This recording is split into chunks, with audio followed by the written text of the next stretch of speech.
Get some perspective for you on the show today from somebody who's been in one of those high-level positions in an administration where they may not have faced the exact same situation as this, can give us a little bit of perspective on what this is all like.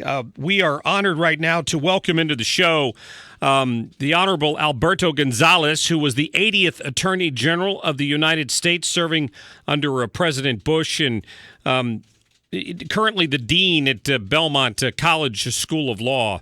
And we certainly appreciate you giving us some time today. Mr. Gonzales, how are you? I'm fine. I'm delighted to be with you. Well, I really do appreciate your time. I guess, first of all, I read some of your comments on what's happened with this Comey situation, but just to kind of put this all in perspective for folks, there's a lot of disagreement over how this was handled, and I guess there's room for criticism on how it was handled. But in terms of the presidential authority, there's really no question about that, is there? No, I mean, the president, everyone serves at the pleasure of the president. It's true that the FBI director has a 10-year term, but no one's going to question that the president can remove someone if they do something that's unethical or the president simply has absolutely no confidence in the performance of the FBI director. I don't think anyone would quibble with the removal. And I really don't think people are upset about the fact that this particular FBI director was removed. I think the question is, what was the real motivation, and was this an attempt to stop an ongoing investigation? I think that's what people are wrestling with. But as a general matter, I mean, clearly there are people, Republicans and Democrats, who are unhappy with some of the statements and some of the actions of FBI Director Jim Comey during the past 10 months.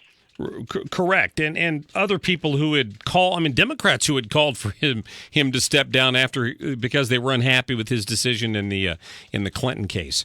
When it comes to calls for a special prosecutor, I understand that law really doesn't exist anymore. I guess they could come close to some version of it through the Department of Justice. Is that correct?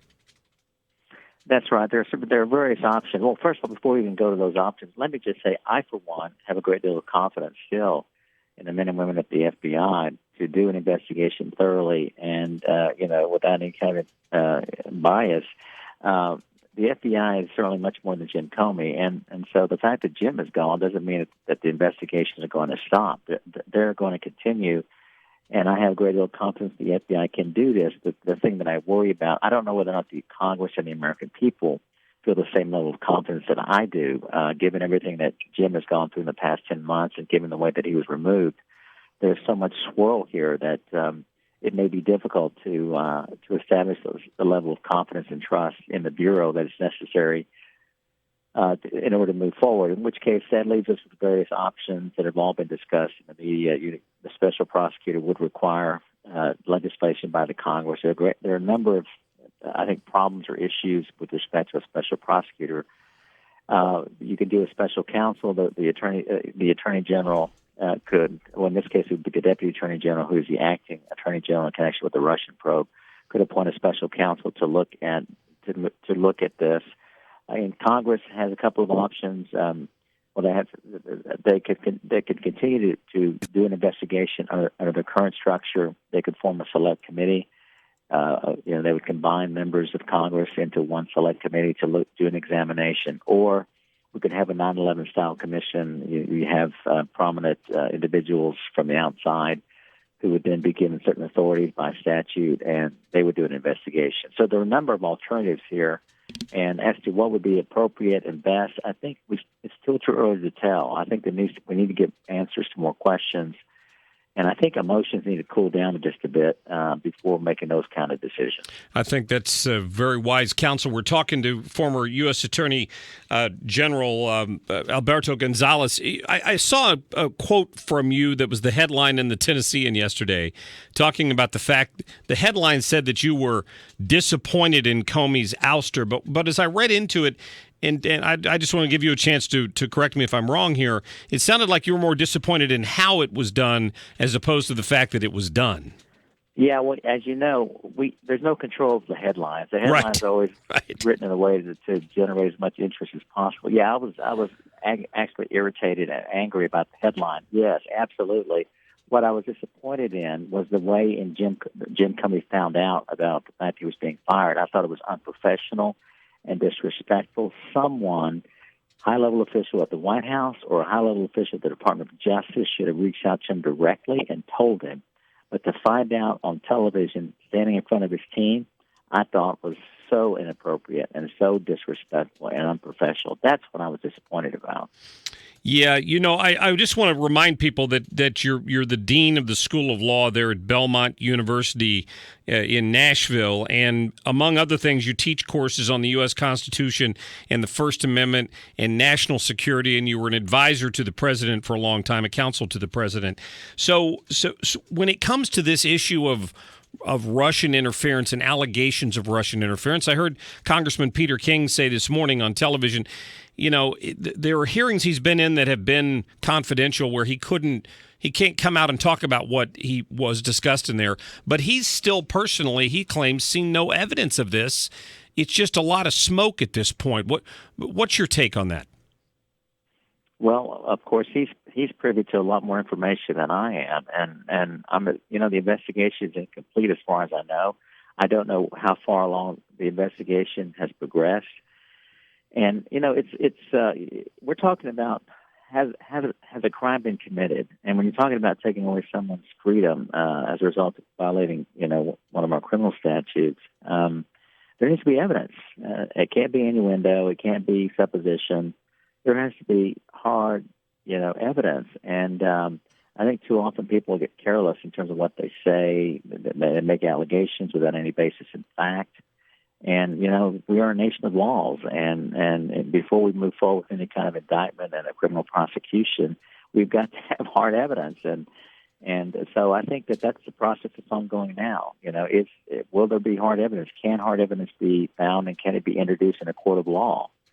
So that's the importance of the FBI conducting and completing its investigation, or whoever or whatever organization or group or entity is going to move forward in doing these investigations. Well, former U.S. Attorney Alberto Gonzales, our guest here. I know, sir, that among other things, because you wear many hats down there and being the dean and a professor, you've also just come out with a new book. What can you tell us about that? Well, I wrote a book. It's called True Faith and Allegiance, which comes from the oath of office that we all take, and it's about my experiences. And I try not to shy away from all the controversial decisions and actions that were taken during the Bush administration in fighting the war on terror. And we did so because President Bush believed that his number one priority was protecting this country. And I'm also very candid about, there's a history between Jim Comey and I. And so there's a lot of discussion about our relationship and some of the decisions that we went through together. We had disagreements at times. And so I try to be honest and fair to Jim. He's an extremely talented individual. And I think we all owe him a debt of gratitude for his service and sacrifice of his family, quite frankly, a long-time service to our country. That doesn't mean that he didn't make his own share of mistakes, and we all do in these jobs. These are incredibly difficult jobs, and you're going to make mistakes. And I think that ultimately those mistakes are certainly contributed to the decision by President Trump to remove him as FBI director. Did he work under you then in the Department of Justice? Yes, I mean I got to know he was the U.S. Attorney in New York when I was in the White House. Okay. When I was in the White House, he became the Deputy Attorney General, and then when I became Attorney General, he was my deputy for about a year. Okay, all right. I didn't realize that. I'd forgotten that. Well, that's interesting, sir. Listen, I appreciate your time. I know you've got a tight schedule today. Thank you so much, and we hope to have you on the show again soon. Thanks for having me. Absolutely. Bye-bye. Former U.S. Attorney General Alberto Gonzales, kind enough to give us a little bit of time here today, and I thought he could give a unique perspective on this, having held that job and teaching constitutional law, as he does at Belmont University down there on the outside of Nashville. Fascinating take, but there's your rule of law argument right there.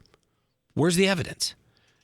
People start trotting out things like impeachment when you have to high crimes and misdemeanors. You have there's not even a charge against anybody who was connected to the Donald Trump campaign, and you've got people like Maxine Waters, who once again repeated her comment today. This is what a hypocrite she is.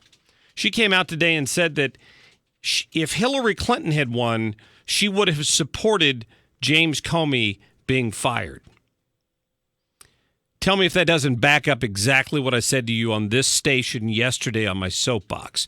The reason the Democrats didn't want him fired now is so that if this investigation doesn't end up bringing any charges, they have a scapegoat. If James Comey's gone, who do they point the finger at? I think that's a fair question. Liz, because we had